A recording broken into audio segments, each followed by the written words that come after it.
प्रज्ञा को रील्स बनाने का बड़ा ही क्रेज है और वो दिन भर रील्स बनाती रहती है।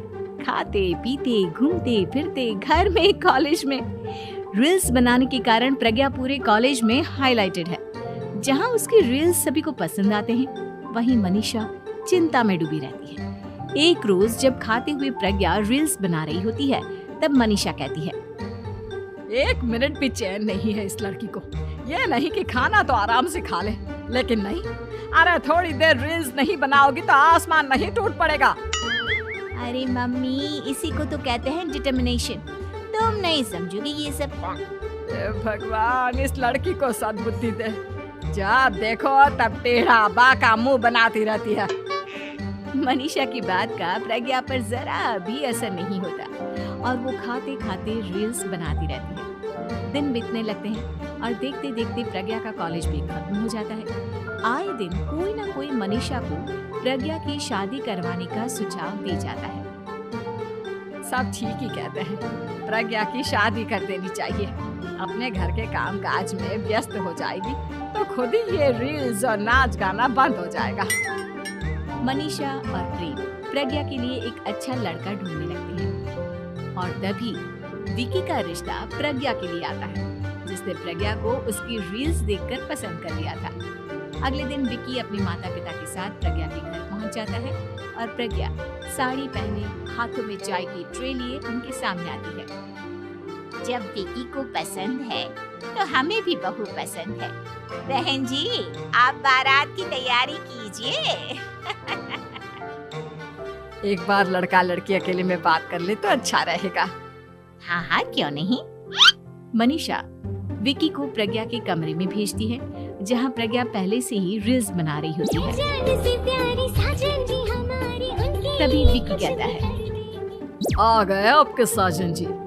हमारे साथ ये रील्स कंप्लीट करती तो और भी अच्छा रहता। अच्छा जी, अब आ ही गए हैं तो बना ही लेती हूँ आपके साथ।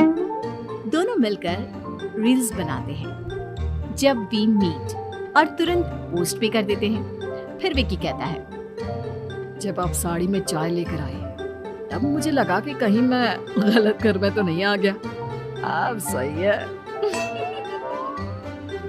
दोनों की शादी पक्की हो जाती है और शादी के दिन भी प्रज्ञा रील्स बनाने से चूकती नहीं। यहाँ तक कि बारात के समय भी नाचते हुए रील्स बनाती है। सभी लोग प्रज्ञा की तारीफ के फूल बांध देते हैं और प्रज्ञा नाचती गाती अपने ससुराल चली जाती है। सब कुछ अच्छा चल रहा होता है। प्रज्ञा यहाँ भी दिन भर हर चीज की रील्स बनाती रहती है। लेकिन कुछ दिनों के बाद जब सुनीता कहती है, बहू, ये रील्स के साथ साथ कुछ काम भी कर लिया करो। वैसे तुझे और क्या क्या बनाना आता है? मम्मी जी, वैसे तो सब कहते हैं कि मैं सब कुछ अच्छा बनाती हूँ, लेकिन मुझे लगता है कि मैं मैगी अच्छा बना लेती हूँ। हाँ, कॉफी भी अच्छा बना लेती हूँ और मुंह तो सबसे अच्छा बना लेती हूँ। हैं? अच्छा अच्छा। सुनीता अपना माथा पकड़ लेती है और कहती है, बहू, कुछ खाना बनाना भी सीख लेती। मम्मी जी, मैं लंबी प्लानिंग कर रही हूँ। जल्दी ही मैं इतनी फेमस हो जाऊंगी कि मुझे पैसे मिलने लगेंगे। हम दोनों सास बहू राज करेंगे, राज। नौकर काम करेंगे और लोगों की तो लाइन लगेगी हमसे मिलने के लिए। तेरा दिमाग खराब हो गया है क्या बहू? हंसी मजाक तक ठीक है, लेकिन इस तरह घर नहीं चलते। जितना जल्दी हो इस घर के तौर तरीकों को सीख लो। प्रज्ञा मुंह घुमाकर चली जाती है और तुरंत उसी वक्त एक रील बनाती है। ये देख सुनीता का गुस्सा 7वें आसमान पर चला जाता है और विकी के घर आते ही सुनीता उसे सब कुछ बताती है।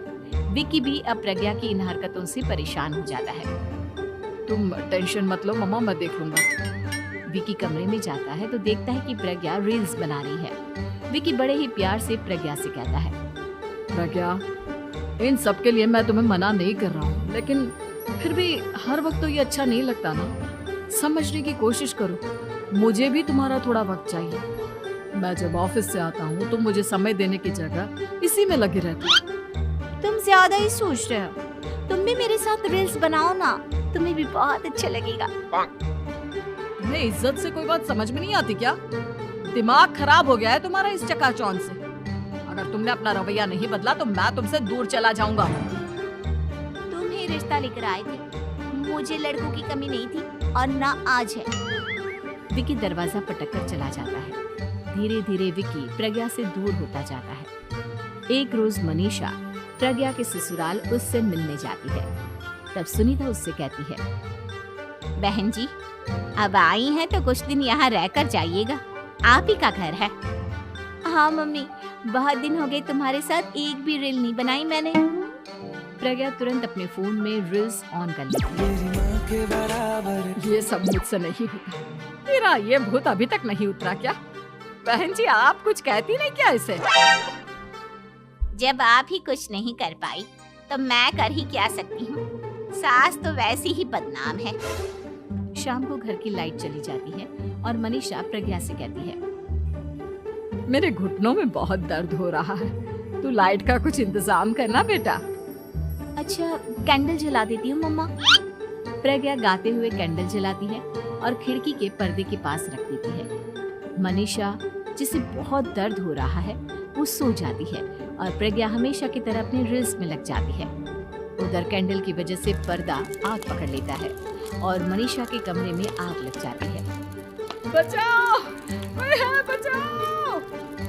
सभी भागते हैं और विकी कमरे की आग बुझाने में लग जाता है, लेकिन तब तक मनीषा आधी जल चुकी थी। मनीषा की हालत देख प्रज्ञा रोने लगती है। विकी मनीषा को तुरंत हॉस्पिटल ले जाता है और उसे एडमिट कराता है। विकी प्रज्ञा से कहता है, देख लिया ना, तुम्हारे इस नाच गाने की वजह से आज तुम्हारी माँ की जान जाते जाते रह गई। अब पता नहीं तुम और क्या चाहती हो। उधर डॉक्टर कहते हैं, इनकी हालत बहुत नाजुक है, आधे से ज्यादा जल चुकी है। प्रज्ञा रोती हुई मंदिर में जाती है और भगवान के आगे जाकर कहती है, भगवान मेरी माँ को ठीक कर दो। मैं कसम खाती हूँ हाथ से ये रील्स बनाना छोड़ दूंगी, बस मुझे मेरी माँ वापस मिल जाए। 2 दिन बीत जाते हैं और मनीषा खतरे से बाहर आ जाती है। पेशेंट अब ठीक है, आप लोग उनसे मिल सकते हो।